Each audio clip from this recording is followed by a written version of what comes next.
En los vídeos anteriores, en los que estuvimos tanto demostrando como elucidando el principio de sustancialidad, presentamos la condición de posibilidad de relaciones objetivas en el tiempo, la cual pues ya venía un poco introducida en los vídeos que elucidamos el tiempo objetivo, la experiencia y sobre todo en ese principio de las analogías de la experiencia, que precisamente lo que nos decía es que la referencia determinada a relaciones necesarias en el tiempo, que es condición de posibilidad de la experiencia, solo era posible mediante esas conexiones físicas. Y cada una de las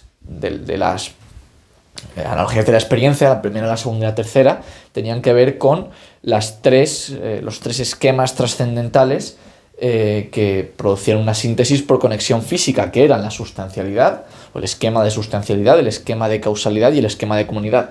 Pues bien, la segunda analogía de la experiencia tiene que ver con el esquema de causalidad, y por eso lo hemos denominado el principio de causalidad. Y el axioma que vamos a introducir aquí, el axioma con el que necesitamos para poder demostrar el teorema, es simplemente que pues es el por qué tenemos que escoger la causalidad para la relación en el tiempo que se va a presentar aquí, que es la sucesión. Vamos a presentar la sucesión objetiva como elemento que es permitido que es posible gracias a la causalidad. Entonces, el axioma de la imaginación productiva que vamos a introducir aquí es que la única conexión física que produce una referencia determinada, una relación necesaria de sucesión en el tiempo, es la conexión bajo el esquema de causalidad, puesto que la sustancialidad no es una relación en el tiempo, no es una relación en el tiempo per se, sino que es condición de posibilidad de las demás relaciones, y la comunidad, vamos a ver más adelante, que no va a estar relacionada con una referencia determinada a la sucesión, sino que va a serlo para la simultaneidad, puesto que son elementos coordinados y no subordinados, como va a ser el caso de la causalidad. No va a haber una asimetría en la causalidad que en la comunidad va a ser simétrica. Entonces, el teorema que vamos a presentar en este vídeo, el famoso principio de causalidad, es probablemente uno de los principios más famosos e importantes de toda la metafísica, probablemente al nivel o un nivel parecido que el principio de no contradicción, y por lo tanto, pues cabe resaltar que es la filosofía trascendental la única ciencia que nos puede permitir llegar hasta este principio, puesto que precisamente hemos llegado aquí porque hemos podido estudiar todos los elementos trascendentales que componen nuestra capacidad cognoscitiva. Hemos pasado desde los átomos lógicos y hemos llegado hasta este principio, que, como digo, es probablemente uno de los principios más importantes de la historia de la filosofía, que nunca ha sido tratado con tanto rigor como lo es en la filosofía trascendental, no necesariamente como lo hemos tratado en este vídeo, sino también cómo se ha tratado por otros autores, como por ejemplo el fundador formal de esta disciplina, que es Immanuel Kant. Así que, un poco en su honor, pues también este vídeo como uno de los puntos más altos a los que vamos a llegar de éxito, a los que vamos a llegar en esta lista de reproducción. Pues bien, este teorema nos dice que en la experiencia toda modificación de los accidentes de un objeto presupone una conexión de la sucesión de accidentes como un efecto precedido por una causa. Es decir, que en la sucesión de accidentes en los cuales se ha modificado pues, el estado de un objeto, para que sea posible esa relación necesaria de sucesión en el tiempo que se va a producir en la experiencia, vamos a tener que presuponer una conexión de esos dos estados, de dos percepciones que correspondan con dos accidentes de un objeto en tiempos distintos, por medio de la causalidad. Y ahora, en esta demostración, vamos a entender un poco más por qué hay que presuponer este teorema, y además vamos a estudiar un poco lo que significa, y también en el próximo vídeo vamos a elucidar un poco más lo que este teorema significa, lo que no significa, algunas consideraciones importantes. Vamos a recordar de dónde venimos y exactamente qué elementos participan en este teorema para no confundirnos, etcétera, etcétera. Así que vayamos primero a la demostración. He escrito aquí premisa cero, que bueno, es simplemente un recordatorio de lo que demostramos en el principio anterior, en el principio de sustancialidad, puesto que en este En este teorema hemos hablado de accidentes de un objeto, se está hablando por lo tanto de una sustancia que permanece en el tiempo y cuyos accidentes van cambiando. Estamos ya presuponiendo ese sustrato temporal que va a ser la sustancia, sin la cual no podríamos siquiera enunciar el teorema, puesto que no entenderíamos exactamente qué es esa sucesión de accidentes en un objeto, pero bueno, simplemente como modo de recordatorio, el teorema que permite que este teorema tenga algún sentido y que no simplemente esté ahí flotando, pues la premisa 0, la experiencia solo es posible mediante la existencia permanente en el tiempo de un objeto como sustancia cuyos accidentes se modifican en el tiempo.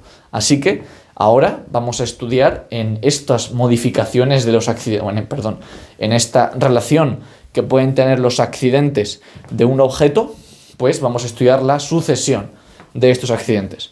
Bien, premisa 1. La premisa 1 es el axioma del tiempo objetivo, es el axioma que presentamos, que se presupuso en el principio de las analogías de la experiencia y que se presentó en el vídeo sobre experiencia y tiempo objetivo. La experiencia solo es posible mediante una referencia determinada a relaciones necesarias en el tiempo de representaciones, puesto que esta es la condición de posibilidad de la objetividad. Esto es lo que va a significar objetividad para estas demostraciones que vamos a hacer en las analogías de la experiencia, que como hemos dicho muchas veces va a estar relacionada con esas conexiones físicas en el tiempo de las representaciones para sintetizar las percepciones en una experiencia. Bien, segunda premisa. Toda modificación de los accidentes de un objeto en la experiencia presupone una relación de sucesión en el tiempo. Esta segunda premisa es bastante más sencilla de lo que pueda parecer. Simplemente cuando hablamos de modificación de accidentes, o sea, cuando hablamos que un objeto tiene un accidente A y pasa a tener otro accidente que no es el accidente A, entendemos que la relación que se produce en un mismo objeto de estos dos accidentes contradictorios es de sucesión, tienen que ser en tiempos distintos, no puede ser de simultaneidad. Por eso esta premisa pues, se fundamenta principalmente en la forma temporal que van a tener los objetos y que tenemos que presuponer, puesto que esto es un teorema de la estética trascendental y que también está relacionado con esos axiomas de la intuición que por supuesto presuponemos porque ya se mostró cómo funcionaba, bueno, qué eran exactamente estos axiomas en el vídeo del principio de los axiomas de la intuición. Bien, conclusión 1 a la que llegamos con la premisa 1 y la premisa 2. Toda modificación de los accidentes de un objeto en la experiencia presupone una referencia determinada a una relación necesaria de sucesión en el tiempo. Es decir, para que podamos hablar de modificación de accidentes de un objeto en la experiencia, tenemos que hablar necesariamente de una referencia determinada a una relación necesaria de sucesión en el tiempo, puesto que esto va a ser un elemento, una condición sine qua non de esa modificación de accidentes de objetos en la experiencia. Hasta ahora no debería haber demasiado problema, puesto que todo esto son premisas que hemos tratado antes y que deberían resultar familiares, quizá incluso a muchos esta conclusión les parezca lo suficientemente evidente como plantearla como premisa, pero aquí hemos ido desde lo más bajo que hemos podido. Incluso muchas de estas premisas se puede bajar más abajo, como hemos mostrado anteriormente, ¿no? Bien, premisa 3. La síntesis por conexión física es condición necesaria para toda referencia determinada a una relación necesaria en el tiempo. Esto procede de ese principio de las analogías de la experiencia, en el cual ya se comentó que había un axioma presupuesto por el cual las relaciones necesarias en el tiempo, había varios axiomas que nos permitían concluir que las relaciones necesarias en el tiempo, la referencia determinada a relaciones necesarias en el tiempo solo era posible mediante los esquemas trascendentales de relación cuya síntesis denominamos conexión física en el vídeo sobre el esquematismo trascendental. Así que, pues recordamos todas estas nociones que no deberían resultar novedosas para nadie, pero desde luego se van acumulando y comprendo que es importante ir recordándolas. Conclusión 2. Llegamos a la conclusión 2, mediante la conclusión 1 y la premisa 3. Toda modificación de los accidentes de un objeto en la experiencia presupone, precisamente la premisa 3, una síntesis por conexión física para formar una referencia determinada a una relación necesaria de sucesión en el tiempo. Es decir, cuando hablemos de modificación de accidentes de un objeto en la experiencia, tenemos que hablar de conexión física. ¿Qué conexión física? Pues ya se pueden imaginar. cuál es la conexión física que vamos a emplear si solo tenemos que utilizar el axioma que hemos introducido al principio de este vídeo. Premisa 4. La única conexión física que produce una referencia determinada a una relación de sucesión en el tiempo es la conexión bajo el esquema de causalidad. Por lo tanto, conclusión 3, mediante la conclusión 2 y la premisa 4, toda modificación de los accidentes de un objeto en la experiencia presupone una conexión bajo el esquema causal. Y podríamos detenernos aquí, pero he decidido elucidar un poco ese esquema de causalidad en la premisa 5 para que tengamos pues, el teorema final, ¿no? Premisa 5, el esquema causal es la representación de la conexión de la modificación de los accidentes de una sustancia como efecto producido por una causa.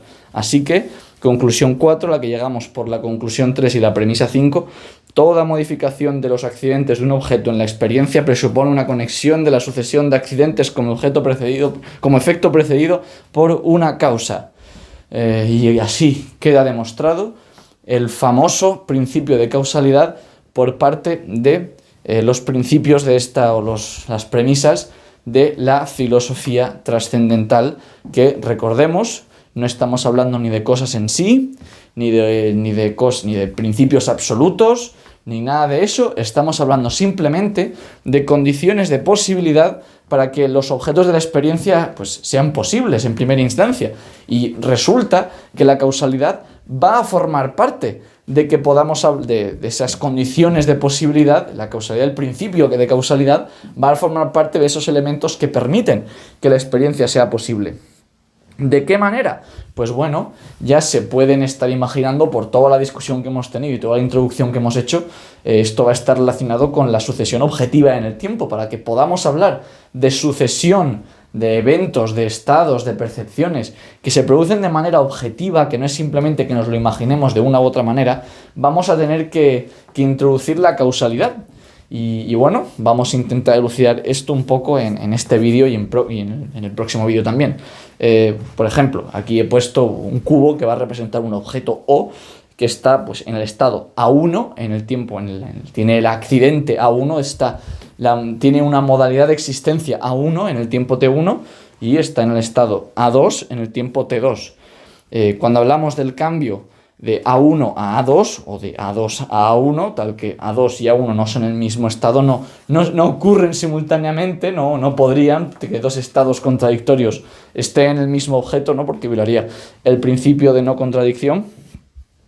Tenemos que entender que la relación que debe haber entre estos dos estados, de los tiempos que se encuentra el objeto en estos dos estados, tiene que ser o que T1 sea menor que T2 o que T2 sea menor que T1, puesto que el tiempo tiene una única dimensión y por lo tanto dos tiempos distintos siempre son sucesivos, como hemos dicho muchas veces. Así que la pregunta aquí es ¿cuál es el orden objetivo de los eventos? Y cuando hablamos de orden objetivo, recordamos que estamos hablando de referencia determinada o referencia al tiempo, en tanto que tiempo como transcurre en el objeto, no como nos lo imaginamos nosotros, no es ni tiempo subjetivo, ni es el tiempo absoluto, el tiempo como cosa en sí, que eso ya hemos dicho que nos es indecidible, es cómo nos referimos a el ordenamiento de los eventos temporales respecto a cómo suceden en los objetos. Pues bien, la única manera que tenemos de poder entender, de poder conceptualizar ese orden temporal objetivo como un orden que sucede en los objetos, puesto que no es algo que podamos percibir, va a ser mediante la categoría de causalidad, en concreto el esquema de causalidad, la categoría de causalidad sensualizada en el tiempo, pues porque son, como hemos dicho, conformes las categorías en los esquemas a esa forma de toda intuición sensible que es el tiempo. Por lo tanto, el cambio de A1 a A2 es producido porque A2 causa, bueno, el cambio aquí debería ser al revés, A1 causa a A2. Es decir, como A1 causa A2, entendemos que T1 es menor que T2. Y de esta manera podemos ordenar los eventos, podemos ordenar los estados, en este caso, de un mismo objeto, al presuponer que uno de los estados es causa del otro y no al revés. Esa asimetría que nos va a permitir la causalidad es lo que va a romper la indecidibilidad sobre cuál de los dos ordenamientos es el correcto, es el que efectivamente se produce en la experiencia. Y por lo tanto, hemos dicho antes que el sustrato, el hecho de que los objetos sean sustancias en el tiempo, nos permite plantear líneas de tiempo objetivas porque son tiempos referidos a esos objetos como permanentes, como sustratos temporales. Pues lo que va a hacer la causalidad es ordenar los estados, los diferentes accidentes que vamos a encontrar en estos, que vamos a percibir de estos objetos en el tiempo. O sea, vamos a formar lo que podemos denominar una línea de tiempo del objeto O. Pues ponemos el objeto O, en este caso pues una pirámide, y tenemos el accidente, el estado A1 en el tiempo T1, el estado A2 en el tiempo T2, el estado A3 en el tiempo T3, etcétera, etcétera. Y con la causalidad, mediante ese esquema de causalidad, evidentemente, esto es una simplificación, el universo no está formado por un único objeto, pero es un poco como uno se lo debe imaginar, ¿no? Es mediante el esquema de causalidad que esto es posible en primera instancia. Antes no era posible, pero gracias al esquema de causalidad vamos a poder plantear estos escenarios en los cuales ordenamos los estados, los accidentes que percibimos de un objeto, de una sustancia, tal que pues podamos plantear líneas de tiempo objetivas. Digamos que el tiempo ha transcurrido de esta manera y no de otra. Así que el orden causal es lo que nos va a permitir hablar de orden temporal objetivo. Vamos a poder ordenar los eventos. Los accidentes futuros, en tanto en cuanto estamos hablando de causalidad de causas, van a depender de los accidentes pasados. Recordemos que la causalidad está muy relacionada, como veremos en el próximo vídeo, con esa función lógica de los juicios hipotéticos, esa función lógica de dependencia en la cual el consecuente depende de un antecedente. Pues aquí los efectos dependen de las causas, los eventos futuros, los accidentes futuros de un objeto dependen de los accidentes pasados del objeto. Y esta causalidad también, pues como se pueden estar imaginando, al estar vinculada con esos juicios hipotéticos, responde a la pregunta física de por qué se produce algo, por qué este objeto ha cambiado a este otro estado, por qué se produce pues X situación de los objetos de la experiencia. Es lo que nos permite responder al por qué. De hecho, esto es por qué. Esta es la manera en la cual los físicos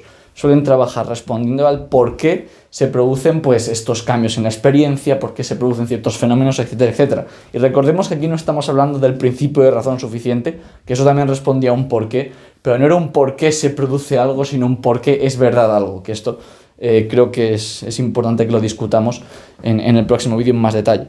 Así que bueno, voy a poner 3 ejemplitos.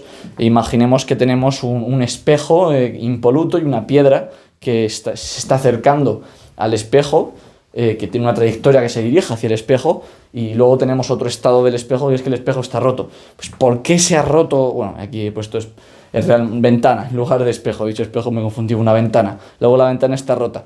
¿Por qué se ha roto la ventana? Pues porque se ha lanzado la piedra. Entendemos que la trayectoria de la piedra hacia la ventana es lo que ha causado que la ventana esté rota. Y de esa manera entendemos que el estado la situación, el accidente que percibíamos de que la piedra se estaba dirigiendo hacia la ventana es temporalmente previo a la ventana rota. Esto es muy similar al ejemplo que puse en vídeos anteriores sobre una persona que es disparada y luego que la persona está muerta. ¿Por qué se curva la luz al pasar cerca del Sol?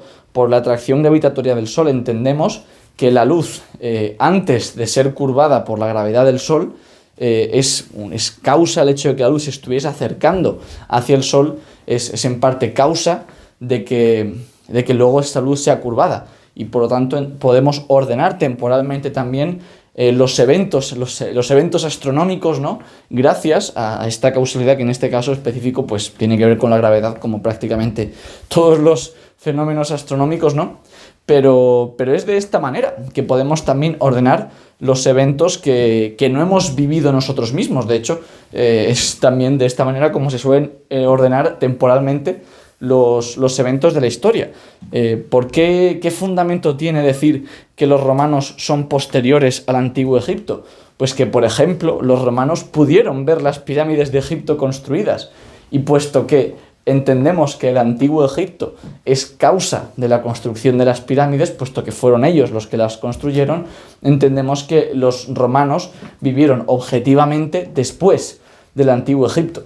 Y es precisamente gracias a la causalidad que podemos conceptualizar ese orden temporal sin necesariamente haberlo percibido. Es la causalidad la que nos permite tratar de manera objetiva con relaciones en el tiempo, sin que sean, pues lo dicho, el mero tiempo subjetivo en el cual yo he tenido primero la percepción de las pirámides y luego la percepción de los romanos. No es simplemente que yo me la haya imaginado así o que yo subjetivamente lo haya percibido así, sino que realmente decimos que objetivamente ha ocurrido así. Y tampoco estamos hablando del tiempo como una cosa en sí. Recordemos que aquí todo esto todo lo que hablamos de objetividad es presuponiendo la objetividad de esos objetos, valga la redundancia, de la experiencia, lo que denominaremos más adelante los fenómenos. Y nunca estamos hablando de cosas en sí mismas o de